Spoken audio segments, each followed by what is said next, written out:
Stage 4 is where the game wants you to quit. Oh, yeah.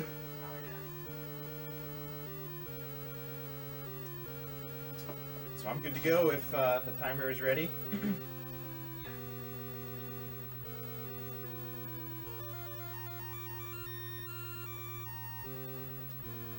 Alright, so time is on control for this game, so I'm going to reset, and then I'm going to press start here. So time will start in 3, 2, 1, go! Alright, so this is Holy Diver. This is a Famicom only NES game. Oh, and there's Bonk already. It has the reputation of being one of, if not the hardest NES game. I'm not sure I agree if it's the hardest or not. I haven't played every NES game, but casually this game is incredibly difficult. So this is the first stage. We have our Twin Fire magic. We're gonna get a bunch of different other magic throughout the run. This is like pretty much the only stage that is like no RNG. This stage will be exactly the same if you play it the exact same way every time.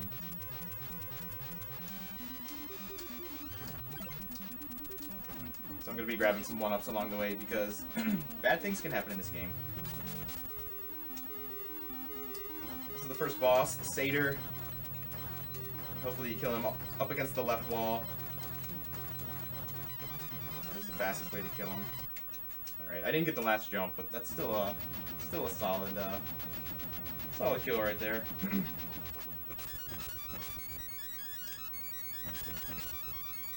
And that's the first stage, so that's the magic power we got there is Blizzard, and we're going to be using it through most of the stages after this. First stage is pretty easy to get through. Second stage just starts to ramp up just a little bit. This stage you can still get through pretty easy. Blizzard freezes the lava here. It freezes these flying enemies. It freezes pretty much all small enemies throughout the game. Did not want to take that boost, but that's fine. We do a nice little boost there. I do a little safety shot to knock off some of the blocks. Makes it just a little bit safer. And I'm killing these pumpkins as they spawn, because they can be very annoying. Alright, so this is our first use of Blizzard. You cannot get past this part without using Blizzard. And I'm going to use it a couple more times. You need it to get across that lava there. So it freezes lava, and then lets you, like, shoot your bullets through it and, like, make a path through. And I just picked up an extra, or full health there. That enemy is a fixed drop for a full health, so I pick it up every time. This is another one that requires us to use Blizzard. You see I'm using Blizzard at the very edge of the lava, so I don't have to actually dig through to make my way out. Alright, this is a lot of the enemies in this game are very, like, pattern-based. Like, once you can read what their pattern is, it gives you the correct answer for what to do in any given situation. So we dig through that. I wasn't concerned about my health because there's a full health container here. So we can expand our health container by 1. Right, so this final room, I think this is actually one of the trickiest rooms in the game to damage boost through all this stuff. But I have some nice safe strats, like boosting through that guy right there. Yes, the sprites are invisible for me also. It's not just the capture. There are a lot of spots in this game where sprites just decide to go invisible because the game can't handle it. Alright, that's a boss. Most of the bosses in this game are pretty easy, with an exception to one boss in particular. That's the Stage 4 boss, which we'll be getting to shortly. Alright, Stage 3, the new power we got is Breaker, and that is probably like the most powerful weapon in the game, if you know how to use it correctly. Alright, so you could Blizzard across this first room, but every time you use Blizzard, you see it freezes the screen like this. It freezes that when you activate it and when it deactivates on its own. So you lose about 3 to 4 seconds, I think, per Blizzard that deactivates. Like, you activate it and then it deactivates. Alright, so this room, the only RNG is the bat pattern, which is why I try to reset and I mash start on it. Oh, that guy didn't spawn. Oh, I'll take that. I try to mash start to hopefully get similar RNG once the game starts up. But you see this is the breaker. With carefully placed shots, the breaker does damage per frame over an enemy. So you see I'm just doing carefully placed shots to... Alright, I'm gonna kill this guy. He's gonna troll me if I leave him up there. We're gonna do a little wiggle juke here. Get under this guy. Boost pass. My patented wiggle juke. Do some fast strats through this room. This room actually has no RNG also. If you go through this room without stopping at all, these guys will spawn the exact same way every time. Alright, this little wing right here, that is actually a magic container. So it refills your magic, gives you extra magic also. We're gonna hopefully be getting a cool fast strat through this room. Okay, that's a acceptable pattern. That's actually the fast pattern. Hopefully this bat dies. Beautiful. Oh, he tried to troll me. So yeah, these Chia Pets are, the firing patterns they have are random. They were actually very nice. That was a really excellent stage 3. And don't blink because this is a boss. That was a boss. So this little circle you see that appears when you use Breaker, that also does damage per frame. And you see it's like stationary.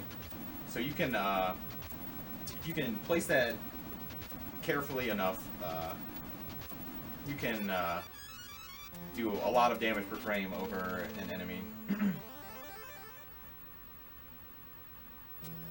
Alright, now we got stage 4. So like I said at kind of the intro, the first 3 stages, like, they're hard, but like you can like eventually like kind of BS your way through them. But stage 4, this is where the game is just like, nah, we're gonna make you quit. We don't want you to play our game anymore. And that is pretty much how you do the first screen. This first screen is one of the hardest rooms in the whole game. You see, it was entirely pits. I don't think I mentioned that this game has like crippling knockback, similar to Castlevania and Ninja Gaiden. You lose complete control when you are knocked back in this game. So we got this overdrive weapon now. Yeah, so if you get knocked back by a pit, you're dead. There's no way you can recover. So yeah, we get this overdrive weapon, which spins around you. And hopefully we activated this correctly. This third flying guy here should drop us a full health. Perfect, just like that. If he does not drop us full health, we have to actually take a death. Alright, so there's an item in this room, which I'm gonna skip. It was believed to be like, you pretty much needed it to beat the game. It's called the Cane. So each of your magic spells costs magic, and each one has a set value that it starts at, and if you go get the Cane, it cuts the spells you have, it cuts their magic in half. So like, you really don't have to think about your magic at all for the rest of the game if you get that, but it's slow. It takes like 30 seconds to go through that room. I'm not gonna do that. Uh-oh. Okay. That was good. So these guys hit like trucks. These guys do 3 full bars of damage if they touch you. So we're just gonna damage boost through these guys. Oh, you jerk. Oh, nice backup boost though.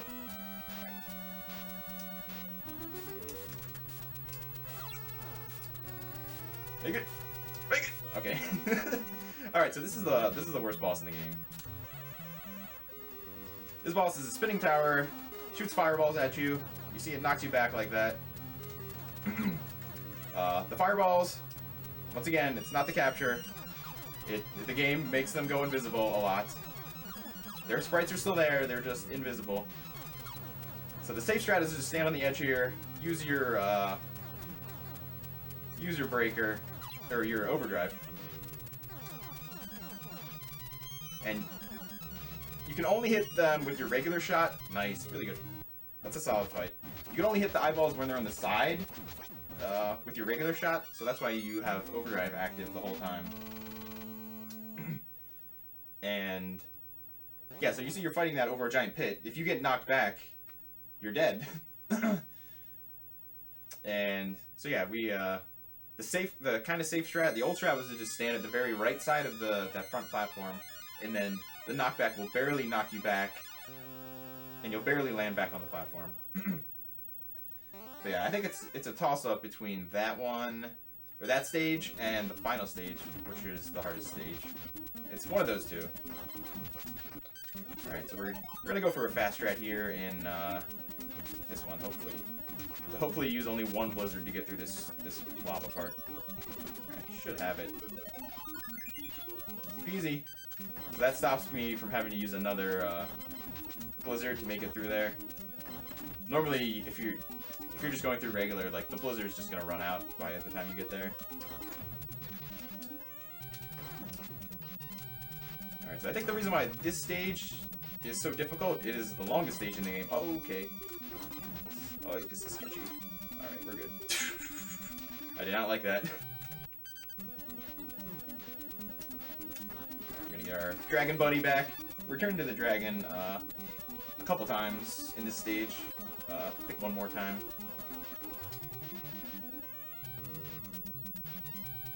Gotta mash while you're the dragon. Alright, a little bit actually about the character we're playing as. Most people think we're playing as Dio. You're actually playing as Randy Rhoads, who was like the guitarist for Ozzy Osbourne. And we were on the quest to save our brother Zakk Wylde, who is another heavy metal guitarist. Dio is in the story, Ozzy is in the story, but they are not in the actual game. Grab that one up.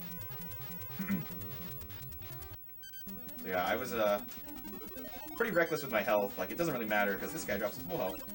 He's a fixed drop. You just need to make it that far. Ooh, we should get the fast strat here also. You see, a lot of the strats are just involve boosting through everything because it's just fast, way faster than trying to kill everything. Ah, dang it. Alright, I should stop and kill this guy.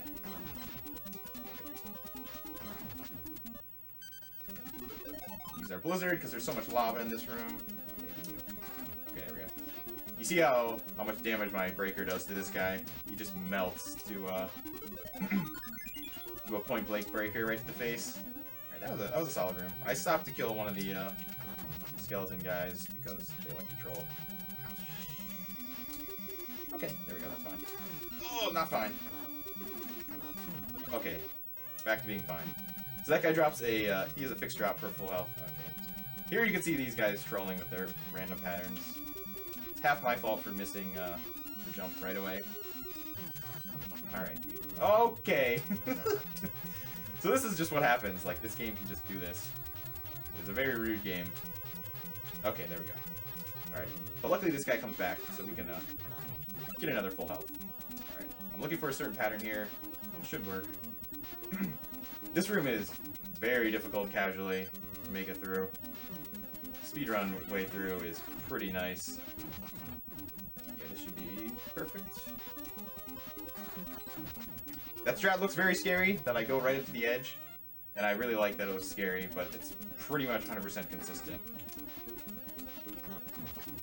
Alright, so we're coming up to the boss. This is the final room of stage 5. This dragon will drop us another full health, and we're good to go for the boss. So we're going to use our new weapon, Thunder. We got this from the stage 4 boss. And we're going to hopefully get this guy to go aggro on us pretty early. He should go angry right now. There we go. And the strat for this boss is pretty tricky. You stand in the corner and let the overdrive hit him. And once he takes enough, you come up into the cubby of safety, and he should be dead. There we go. So this boss actually can soft lock. He can squeeze through the wall somehow. Oh, the swish. Nice. He can squeeze through the wall on the right side, and there's no way for him to get back in. And it's pretty rare for that to happen. Like, it's only happened to me like a couple times in practice, but it can happen. And you can't kill him, and he can't kill you, so you're just stuck there. There's no way for you to die since he can't damage you anymore. Alright, stage 6. This is probably what most people would consider the hardest stage. Start off with a tricky double damage boost here. That saves 30 seconds immediately right there. If you miss that jump, you immediately lose 30 seconds because you have to go get a dragon to go up to that, oh, dang it. To get up to that entrance. There is another bottom route. Oh, those guys didn't spawn. Excellent. There's another bottom route, but that is awful. And never, ever, ever go the bottom route. It's never worth it. Alright, so the item we got from Stage 5 is the cape. The cape cuts the damage you take in half, I believe. So these, it might even be more, because these golem guys only do one full hit of damage. You see, we're just using these Medusa heads to boost through. This is the spider room. This is another room that is crazy hard casually, because as soon as you kill a spider, a new one spawns. So the speedrun strat is just go fast, and they don't have time to spawn. Did we save Jesus? No, that was Zach Wild. That was our brother Zach Wild who we saved. Alright, I like this setup. This guy should fall in the pit, hopefully. Perfect. He can cause a... Oh, where's the spiders? No, spiders! Oh, sick! The backup spider boost. That's pretty rare. The spiders spawned like crazy late. That was bad luck. Oh shit. Yep. That's fine. Not a big deal. I had half health left. I was not gonna make it very far. Please jump, dude. Oh, I forgot to mention the worst part of the game. So this game has a glitch, an input glitch. If you press any two buttons on the same frame, so jump, shoot, a direction, and jump, any two buttons, guaranteed one of them is dropped. So, say you're standing next to a pit. You're standing still. You press right and jump on the same frame. Jump, it's guaranteed to get dropped first. It has lowest priority over any button on the controller. And the game will only register the right input, and you'll just walk right into the pit. Okay, this blob can go away. Alright, so this is... I keep saying it, but this is one of the hardest rooms in the game. Hey, buddy. Chill out. And I'm dead. That's fine. We get a fresh start. So even like in the pause menu, your inputs can get eaten. It's like really, really dumb. So this is, yeah, this room, the reason why this room is so scary, you see, I mean, you just saw it. You get knocked back on the wrong spot. All these pits they're just right there. These faces have 30 HP each, I believe. So you see we're using our breaker again to do a lot of damage. Since I died, I actually have extra magic now. In a PB attempt, you have to be very careful with your magic since we didn't get the cane.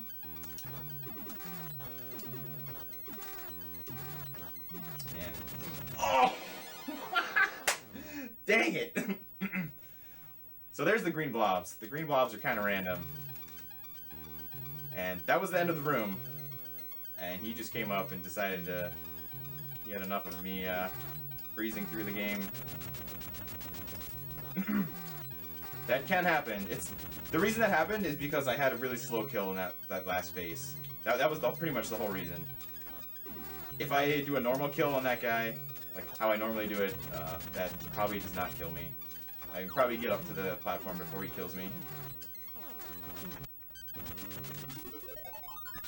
So yeah, these green blobs, I don't know, they're weird. They're like random, but they're also kind of not random. Like, I don't fully understand. Like, that's it. That's the kill. It's not too tough. Alright, so this is the final room of the game. This room is also, like, stupidly hard. So you have to do a pixel-perfect jump to get out of this platform right there. Then you have to do a glitch jump where you see I clipped up into that platform. That is intended. That's the only way to get up there. Oh, no! This is kind of stupid to keep going without Blizzard, but yeah, easy. And this is we're under the first form of the final boss. We got this from stage 4, the Thunder Weapon. Oh, you saw me use it on the stage 5 boss. But we are, this boss is pretty easy. This boss can soft lock. This is another boss that can soft lock you. But we're hopefully going to be avoiding that.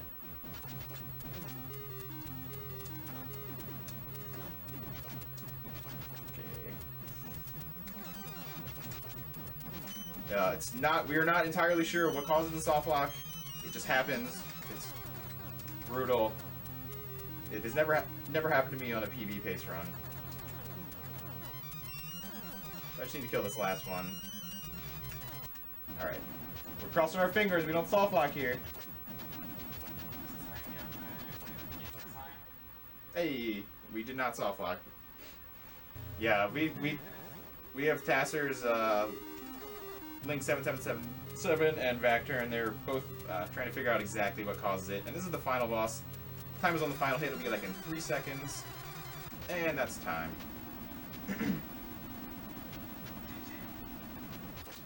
Thank you.